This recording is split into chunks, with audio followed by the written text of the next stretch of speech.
एक गांव में दो बहुएं रहती थीं। बड़ी बहू का नाम सुजाता था और छोटी बहू का नाम तनीमा था।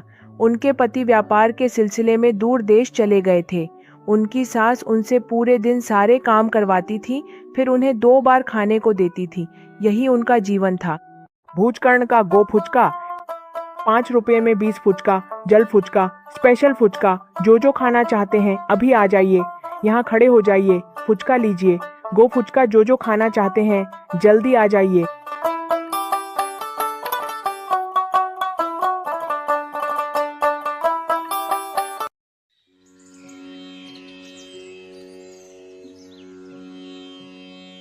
अच्छा तनीमा, तुझे फुचका खाने का मन नहीं करता? देख, ये रोज अलग अलग फुचका लेने कहते कहते चला जाता है और मेरी जीभ पर पानी आ जाता है, लेकिन खाने का कोई तरीका नहीं है। जानती हो दीदी, पास वाले घर की मिनी की माँ कह रही थी कि ये फुचका वाला नया आया है, मोहल्ले मोहल्ले फुचका बेचता है। अब कोई बाजार जाकर फुचका नहीं खाता। कितने लोग फुचका खाते हैं, लेकिन दीदी हमारी तो ऐसी किस्मत है कि एक दिन भी फुचका नहीं खा सकते। कितना मन करता है।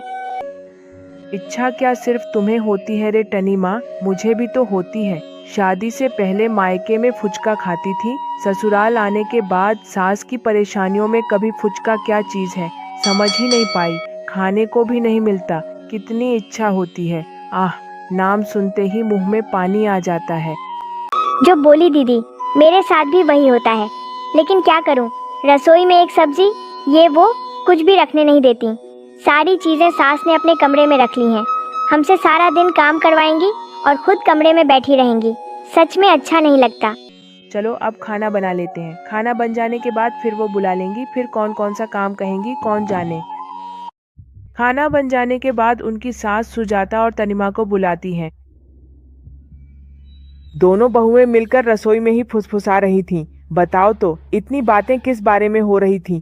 और खाना बनाने में तो 12 बजा दिए। घर पोंछना, आंगन झाड़ना, बर्तन मांजना, ये सब कब होगा? नहीं माँ, हम तो बस खाना ही बना रहे थे। आपने आज बहुत सारी चीजें बनाने को कहा था, तो इतने सारे पकवान बनाने में थोड़ा समय तो लगेगा ही। वैसे भी सब कुछ बन भी गया है। सुनो बड़ी बहू, ठीक है, खाना बन गया है, यह अच्छी बात है। अब 12 बज गए हैं तो तुम आंगन को झाड़ू लगा दोगी।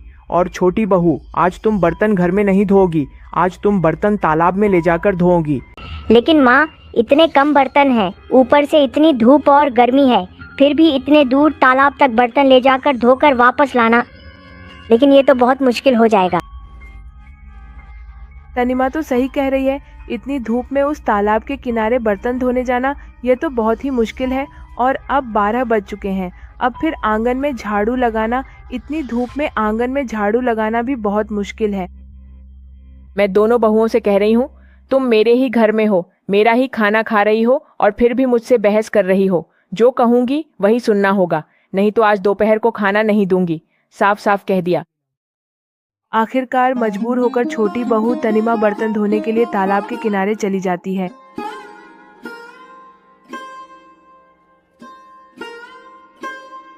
और बड़ी बहू आंगन में झाड़ू लगाने लगती है। देख तनीमा, हम दोनों घर में कितना काम करते हैं, फिर भी जब हमें खाने के लिए दिया जाता है तो सासू माँ बस थोड़ा सा भीगा हुआ चावल और थोड़ा सा प्याज देती हैं और खुद कितने अच्छे अच्छे खाने खाती हैं। सही कहा दीदी, सच में हमारी किस्मत ही खराब है ना? मुझे तो आज चावल खाने में बिल्कुल भी अच्छा नहीं लग रहा है। आज तो मेरा बहुत फुचका खाने का मन कर रहा है। अरे, फुचका का नाम सुनते ही तो मुंह में पानी आ जाता है। हाँ रे तनीमा, तूने सच ही कहा। मुझे भी आज चावल खाने का मन नहीं है, लेकिन क्या करूं, अगर नहीं खाऊंगी तो कमजोर हो जाऊंगी, इसलिए जो है वही खा लेती हूँ। और क्या कर सकती हूँ? क्यों दीदी, मैं तो बस उसी दिन का सपना देखती हूँ कि कब बाहर जाकर थोड़ा फुचका खा पाऊंगी। 5 रुपये में 20 फुचका, इमली के पानी के साथ फुचका, अरे क्या अच्छा लगता है। लेकिन अब इन सब के बारे में सोचने का कोई फायदा नहीं। अब तो यही थोड़ा सा भीगा हुआ चावल और प्याज खाकर पेट भरना होगा, फिर तो काम पर भी जाना है। तनीमा और सुजाता के दिन इसी तरह बीतते रहते हैं। अगर वे काम करती हैं तो उनकी सास उन्हें खाने को देती है, नहीं तो खाने को नहीं देती। ऐसे ही एक दिन जब तेज आंधी बारिश हो रही थी, बड़ी बहू सुजाता बहुत बीमार पड़ जाती है।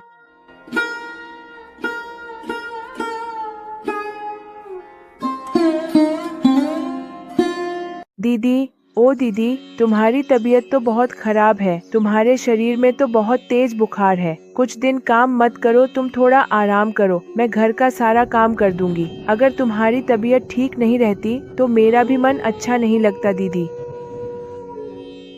शरीर, हाथ पैर में बहुत दर्द है, बुखार में शरीर जल रहा है दीदी। मैं सासू माँ से कह रही हूँ कि डॉक्टर को बुलाने के लिए। डॉक्टर आकर तुम्हें देखेंगे और दवा देंगे तो तुम जल्दी ठीक हो जाओगी। तुम्हारा तो बिल्कुल भी अच्छा नहीं लग रहा है। क्या तेरा दिमाग खराब हो गया है? छोटी, हमारी सासू माँ को तो तू जानती है। अगर उन्हें पता चले कि शरीर खराब है तो 3 दिन तक चावल भी खाने नहीं देगी। अगर काम नहीं करेगी तो कुछ भी कहने की जरूरत नहीं है रे।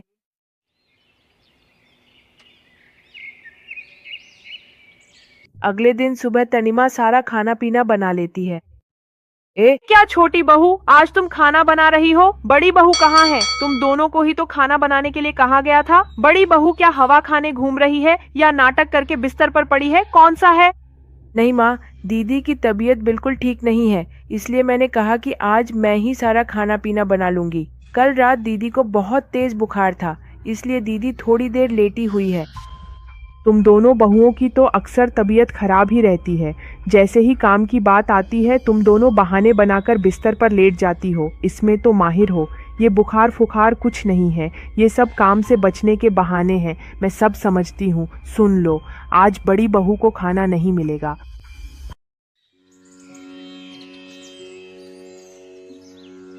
सुजाता उसी बुखार की हालत में सासू माँ के आदेश पर कमरा पोंछना शुरू कर देती है।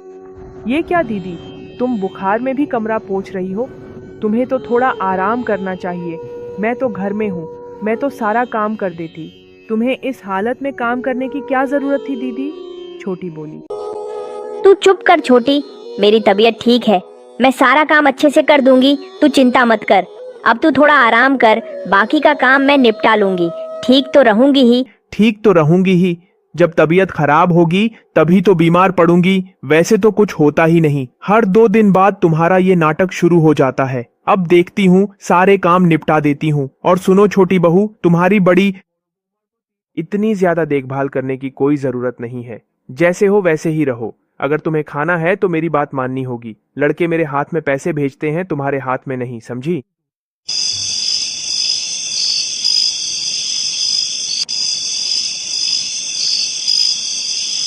देख छोटी, क्या जरूरत थी बोल मेरी तरफ से सासू माँ के पास तेरी बात कहने की। जानती है ना, वो इंसान ऐसी ही है, घर में इतनी सच्ची, फिर भी 2 बजे भीगा हुआ भात और थोड़ा सा प्याज खाने को देती है।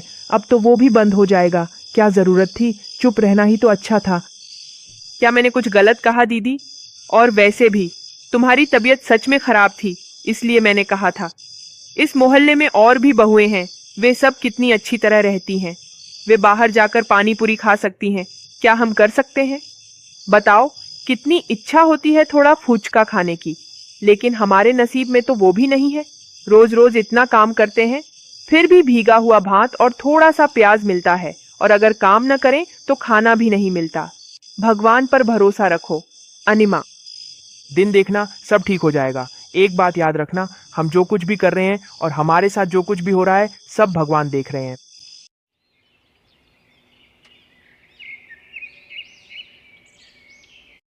सोना बहुएं, मैं 2 दिन के लिए दीदी के घर जा रही हूँ। घर के सारे काम रोज जैसे करती हो वैसे ही करना। और हाँ, मैं कभी भी अचानक आ सकती हूँ।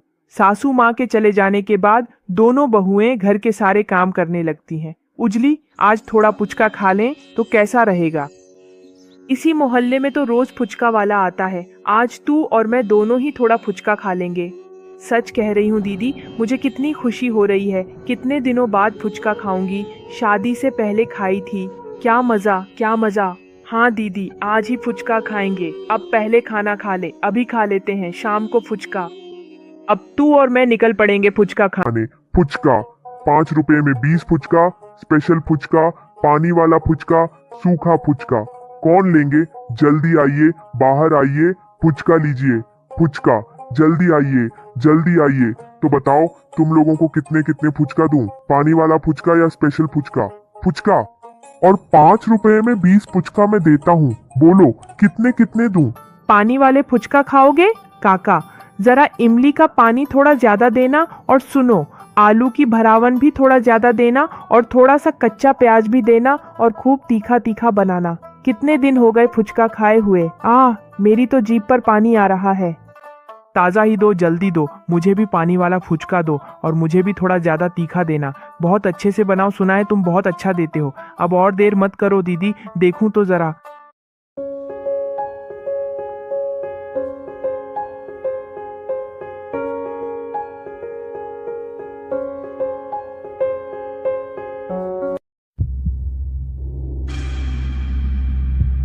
अरे तनिमा की सुजाता, जैसे ही मैं घर से निकली, तुम लोगों के तो जैसे पंख निकल आए। सड़क पर निकलकर फुचका खा रही हो। आज मैं तुम्हें मजा दिखाऊंगी। 3 दिन तक तुम्हें घर के सारे काम करने होंगे, लेकिन खाना बंद या जब्त नहीं होगा। तुम लोग नहीं, जब्त नहीं होगा। उफ, क्या बताऊं रे छोटी, अच्छा नहीं लग रहा। बस थोड़ा फुचका खाने के लिए 3 दिन से आज तक चावल भी नहीं खा पा रही हूँ। पेट में भूख की जलन से तड़प रही हूँ रे। जो कुछ भी बोली दीदी, हमारे सास की तरह इतनी अमानवीय सास शायद पूरे मोहल्ले में नहीं है। चलो ना दीदी, हम यहाँ से कहीं और चलें। कहाँ जाएंगे हम छोटी? हमारे तो माँ बाप भी नहीं है, बताओ हमें कौन अपनाएगा। इससे अच्छा है भगवान पर भरोसा रखो, वे जरूर कोई ना कोई रास्ता दिखाएंगे।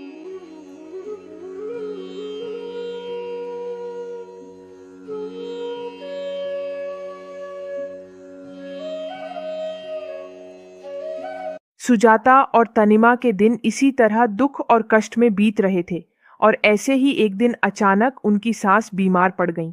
उनकी सास अब कोई भी खाना नहीं खा पा रही थी। अब उनकी सास अपनी गलती समझ पाई। सुजाता, तनिमा, मुझे माफ कर दो बेटियों। मैंने तुम दोनों पर बहुत अत्याचार किए हैं। काम न करने पर मैंने तुम्हें खाने तक नहीं दिया, लेकिन आज जब मैं खुद बीमार पड़ी हूँ, तब समझ रही हूँ कि पेट की भूख कितनी भयानक होती है, खाने की तड़प क्या होती है, और न खा पाने की पीड़ा क्या होती है, ये आज मैंने महसूस किया है। मुझे माफ कर दो, मैं अब कभी भी तुम दोनों के साथ अन्याय नहीं करूंगी। ठीक है माँ, जो हो गया सो हो गया। आपने अपनी गलती समझ ली, यही हमारे लिए सबसे बड़ी बात है। अब आप आराम कीजिए, घर का जो भी काम है हम सब कर लेंगे। नहीं नहीं बहू, मैंने तुम लोगों के साथ बहुत अन्याय किया है। मुझे माफ कर दो, मैं तुम्हारे पैरों पर गिरती हूँ। मुझे माफ कर दो, अब कभी भी तुम्हारे साथ अन्याय नहीं करूंगी। मैंने तुम्हें बहुत तकलीफ दी है, बहुत सताया है, लेकिन अब तुम्हें कभी कोई कष्ट नहीं दूंगी। अब से तुम लोग अच्छा अच्छा खाना खाओगे, शांति से रहोगे, कम काम करोगे। ठीक है माँ, लेकिन हमारी एक फरमाइश है। मैं और तनिमा रोज शाम को फुचका, पानी पूरी खाने जाएंगे। आपको कोई आपत्ति तो नहीं है? हाँ, दीदी ने बिल्कुल सही कहा।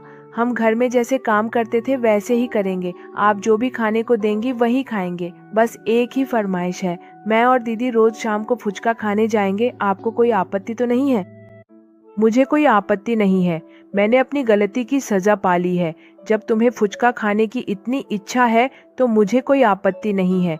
तुम लोग रोज शाम को बाहर जाकर फुचका खा सकते हो। इसके बाद उनकी सास तनिमा और सुजाता के साथ सुख शांति से घर संभालने लगी, और रोज शाम को जब फुचका वाला उनके घर के पास से गुजरता था, तब रानी माँ और सुजाता खुशी खुशी फुचका खाने लगती हैं।